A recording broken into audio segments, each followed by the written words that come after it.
دمبے کی تعظیم کرو، دمبے کی رسی کی بھی تعظیم کرو۔ جس کا بیٹا بچا ہے اس کی شبیہات کا تو احترام ہے۔ حسین کوئی معمولی ہستی کا نام نہیں ہے، حسین جوانان جنت کا سردار ہے۔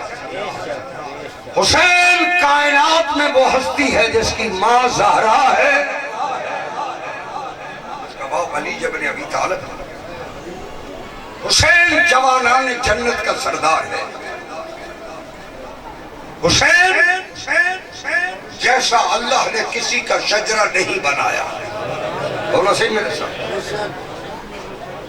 حسین ابن علی کائنات میں وہ عظیم قربانی دینے والا ہے۔ ابراہیم تو ایک بیٹے کو لے کے گئے، حسین کی قربانیاں تو گنو کتنی ہیں۔ کہا کہ اگر اتنا ضروری تھا تو اللہ نے حج کو واجب کیا ہے، عزاداری کو واجب کیوں نہیں کیا؟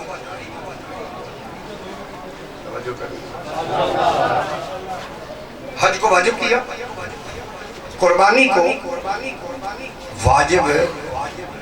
بولو تو صحیح میرے ساتھ، دلیل تو میں نے دینی ہے، آپ پریشان آپ مجھے نہ کریں۔ حج کو واجب کیا۔ دیکھیں آپ کے اس شہر میں اگر آپ کے کسی عزیز بیٹے کی شادی ہے تو آپ اس پر دعوت نامے بھیجتے ہیں، بھیجتے ہیں۔ بغیر دعوت کے آپ کا بھائی بھی آپ کے بیٹے کی شادی میں شریک نہیں ہوگا۔ انہیں گل ہے نا، بولو صحیح۔ میں بھی 4 مجلسیں پڑھ کے آؤں، یہ ٹھیک ہے کہ آپ تھکے ہوئے ہیں، مگر تھوڑی سی بات مزاج ملا کے کریں۔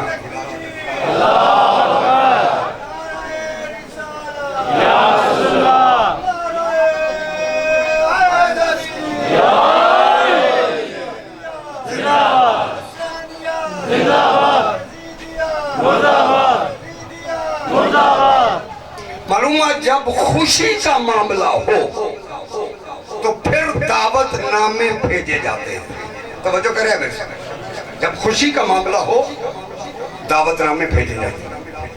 اگر شہر میں کسی کا بیٹا انتقال کر جائے پھر دعوت نامے نہیں ہوتے، مسجد میں اعلان ہوتا ہے کہ فلاں کا بیٹا جہان فانی سے چلا گیا۔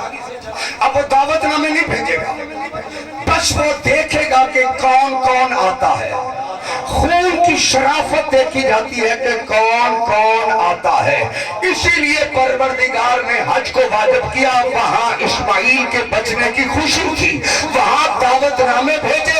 ادھر کربلا میں حسین کا سارا کنبہ شہید ہوا، اب اللہ انتظار کرتا ہے کہ کس کے خون میں شرافت ہے، کس کے خون میں نجاست ہے۔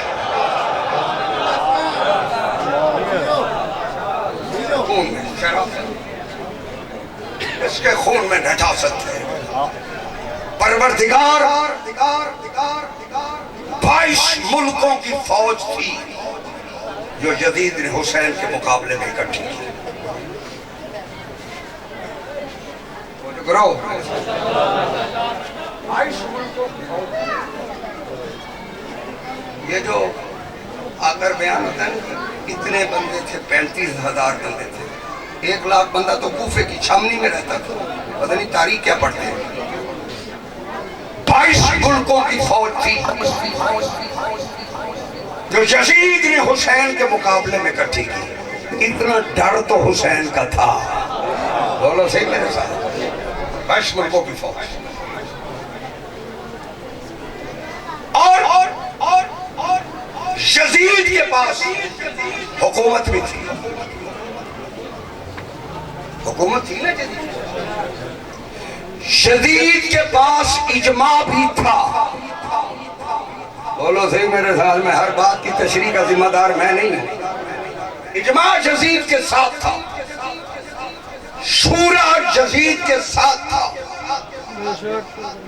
شورا بھی یزید کو سپورٹ کر رہا تھا، اجماع بھی یزید کو سپورٹ کر رہا تھا، حکومت بھی یزید کی تھی۔ توجہ میری طرف رکھیں۔ یزید کے پاس اپنے باپ کا وصیت نامہ بھی تھا، اب جو تاریخ نہیں پڑھتے میں کیا کر سکتا، وصیت نامہ بھی تھا کہ اسے اقتدار دیا جائے اور فلاں فلاں حائل ہوگا اسے قتل کیا جائے۔ بولو تو صحیح، کیا حکم تھا طلحہ اور زبیر کے لیے؟ کیا حکم تھا حسین ابن علی کے کیا لیے حکم تھا؟ بولو صحیح، یہ نہیں مانے۔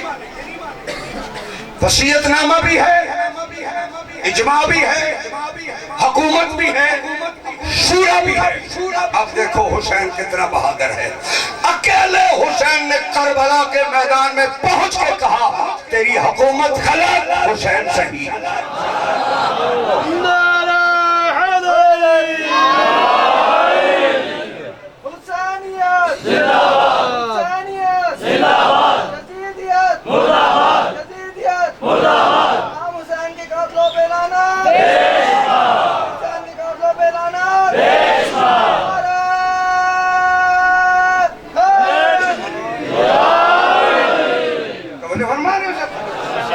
اکیلے حسین نے للکارا تیرا اجماع غلط، حسین صحیح، تیرے شورے کا فیصلہ غلط، حسین صحیح، تیرا وصیت نامہ غلط، بولو تو صحیح۔ حسین 72 کو لے کر کربلا میں پہنچے، بولو صحیح میرے ساتھ، 72 کو لے کر حسین ابن علی کربلا میں پہنچے، اور 72 نے چند گھنٹوں میں وہ کام کیا کہ یزیدیت کے چیتھڑے اڑا کے رکھ دی۔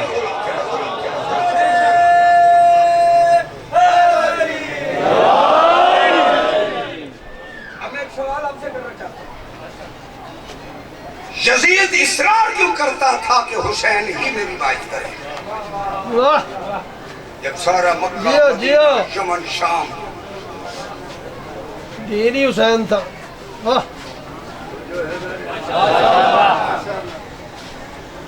جب اتنے ملک اس کے ساتھ تھے، سب لوگ اس کی بیعت کر چکے تھے، پھر وہ کیوں مصر تھا کہ حسین میری بیعت کرے؟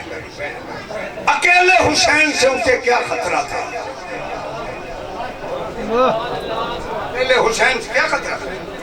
لیکن پھر بھی اس کا اصرار ہے کہ حسین ہی میری بیعت کرے۔ اب سمجھ میں آیا؟ اب یہ مولوی صاحب آپ کے سامنے کریں، حسین انبیاء کا وارث ہے۔ جدید دیکھ رہا تھا کہ آدم کا علم اس میں ہے، نوح کا علم اس میں ہے، موسیٰ کی ہیبت اس میں ہے، ابراہیم کی خلت اس میں ہے، عیسیٰ کا زہد اس میں ہے، محمد کا جمال اس میں ہے، علی کا کمال اس میں ہے۔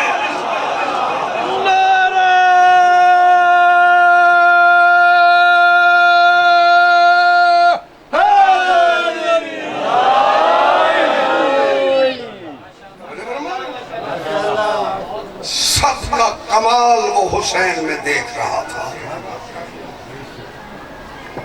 حسین کی بیعت وہ سمجھتا ہے کہ اکیلے حسین کی بیعت نہیں ہے، بیعت کا مطلب ہوتا ہے اپنے آپ کو دوسرے کے لیے بیچ دینا۔ اب اسے پتا تھا کہ حسین اکیلا نہیں ہے، اگر بکے گا تو آدم کا علم بکے گا، نوح کا علم بکے گا، موسیٰ کی ہیبت بکے گی۔ بولو صحیح میرے، تمام انبیاء کے کمالات کے مظہر کا نام حسین ہے۔ دین است استاد، واہ واہ۔ یہی مولوی صاحب کہہ رہے تھے نا زیارت بارسا، یہ سارے نبیوں کے وارث کا نام حسین ہے۔ محمد مصطفیٰ کے وارث کا نام بھی حسین ہے، علی مرتضیٰ کے وارث کا نام بھی حسین ہے۔ بس یہی حسین ہے۔ آج روز عاشور ہے، وہ جو کربلا سے قافلہ چلا تھا نا، جو 2 محرم کو کربلا میں پہنچا تھا، آج وہ عصر تک سارا اجڑ گیا ہے۔ حسین اللہ جانے کتنا مظلوم ہے، زہرا کا لال۔ دو جملے سننا. زہرا کا لال کتنا مظلوم ہے، سارا دن لاشیں اٹھاتا رہا. کبھی اکبر کی لاش، کبھی قاسم کی لاش، کبھی جون کی لاش. عزادارو بڑا مشکل ہے زہرا کا لال. اللہ جانے کس طرح اجازت دیتا رہا ہے بطول کا بیٹا. جب جون سامنے آیا نا، کہا مجھے موت کی اجازت دو. کہا جون مجھے موت کی اجازت نہیں ہے. جون کا جملہ سنا. جون کہتے ہیں مولا کیا میرا رنگ کالا ہے؟ کیا میرے پسینے سے بدبو آتی ہے؟ کہا نہیں، میں نے تجھے اپنے بیٹے سجاد کی غلامی میں دے دیا ہے. جا میرے بیٹے سجاد سے اجازت لے. یہ پہنچا ہے. اب یہ مانگنے کا انداز عجیب ہے. دیکھ کے کہتے ہیں مولا سجاد آپ کے بابا نرگائے آدھا میں گھرے ہوئے ہیں، آپ مجھے اجازت دیتے ہیں میں آپ کی طرف سے حسین پر قربان ہو جاؤں. بس عزادارو جناب سجاد نے اجازت دی ہے اور یہ آ کر قربان ہوا ہے. جب شام کو قافلے گزرے اسی لاش سے خوشبو آ رہی تھی، کیونکہ اس نے کہا تھا کیا میرے پسینے سے بدبو آ رہی ہے؟ یہ تو الوداع ہوا ہے. اللہ جانے حسین نے زہیر کو کیسے الوداع کیا. اللہ جانے حسین نے اکبر کو کیسے الوداع کیا. عزادارو اکبر کو الوداع کر کے نا بطول کے بیٹے نے ایک جملہ کہا یا بنیا علی الدنیا بعدک الوفا. او بیٹا اکبر تیرے بعد میری آنکھوں کا نور ہی ختم ہو گیا. جب عباس کو الوداع کیا ہے نا، عباس جا رہے ہیں، فرمایا الان ان کا سرا ظاہری. عباس اب میری کمر ٹوٹ گئی ہے. اللہ دارو سارے شہداء کو حسین ابن علی تیار بھی کرتے رہے، میدان مقتل میں بھیجتے بھی رہے. اور 3 دن کا پیاسا جب کوئی گھوڑے کی زین سے گرتا وہ لاش بھی خود اٹھاتا. ہر شہید کی لاش زہرا کے لال نے اٹھائی ہے اور گنجے شہداء میں ساری لاشوں کو رکھا. اور گنجے شہداء میں رکھ کے زہرا کا لال کہتے ہیں میرے پروردگار اب تو میرے خاندان میں، میرے قبیلے میں، میرے لشکر میں کوئی بھی نہیں بچا، اکیلا میں بچ گیا ہوں. بس عزادارو یہ زہرا کا لال چلا ہے. یہ آخری قربانی جب زہرا کے لال نے میدان کربلا میں کہا نا حل من ناصر ینصرنا، ہے کوئی جو مجھ مظلوم حسین کی مدد کرے. بس ایک 6 ماہ کا بچہ بچ گیا تھا. اس نے یہ اعلان پینگے میں سنا. پینگے میں اعلان سننا تھا کہ پھر دوسری صدا آئی حل من مغیث یغیثنا، ہے کوئی جو ہمارے پردوں کی حفاظت کرے. علی اصغر نے اپنے آپ کو پینگے سے گرا دیا. بس عزادارو تیسرا استغاثہ بلند ہونا تھا کہ خیموں میں قہرام بچا. کہا کون کوئی بچہ تو نہیں پیاس سے مر گیا. آئے تو دیکھا علی اصغر کونیوں کے بل چل رہے ہیں. بس عزادارو اس قربانی کو بھی بطول کے بیٹے نے اٹھایا. اللہ جانے کیسے کوئی پڑھے گا علی اصغر کی قربانی کو حسین نے کیسے پیش کیا. بس اتنا پتا ہے کہ دفن کے وقت حسین جب مٹی سب پہ ڈال چکا نا، چہرے کا وقت آیا، حسین نے رخ موڑ لیا.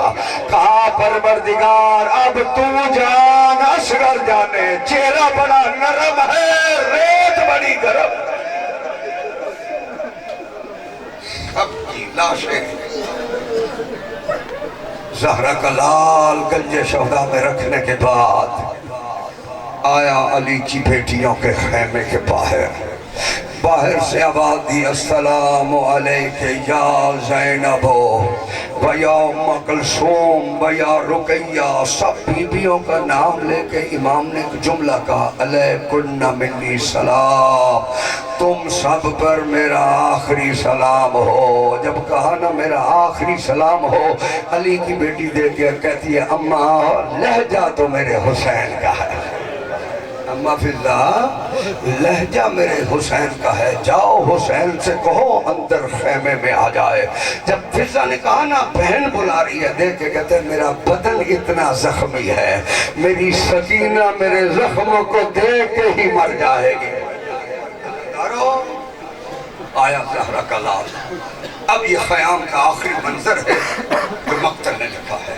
زہرہ کا لال آیا، علی کی بیٹی کے خیمے میں بیٹھا، اماں فضا کو کہا ہر بی بی کو اس خیمے میں بلاؤ۔ جب ساری بیویاں خیمے میں اکٹھی ہو گئی، اب حسین کی نظر اس بات پہ ہے کہ میرے بعد ان کو پرسہ دینے کوئی نہیں آئے گا، کوئی نیزہ لے کے آئے گا، کوئی تماچے مارنے آئے گا، کوئی لوٹنے آئے گا۔ حسین نے ساری بیویوں کو سامنے بٹھا کے کہا لیلا تیرے اکبر کا بڑا ارمان، یہ زہرہ کا لال پرسہ دے، لیلا تیرے اکبر کا بڑا ارمان، رباب تیرے اصغر کا بڑا ارمان، فروا تیرے قاسم کا بڑا ارمان۔ سب کو پرسہ دینے کے بعد زہرہ کا لال اٹھا، علی کی بیٹی دیکھ کے کہتی ہے، علی کی بیٹی دیکھ کے کہتے بھیا حسین کچھ میرے درمیان میں بیٹھ، ماں کی کچھ وصیتیں ہیں،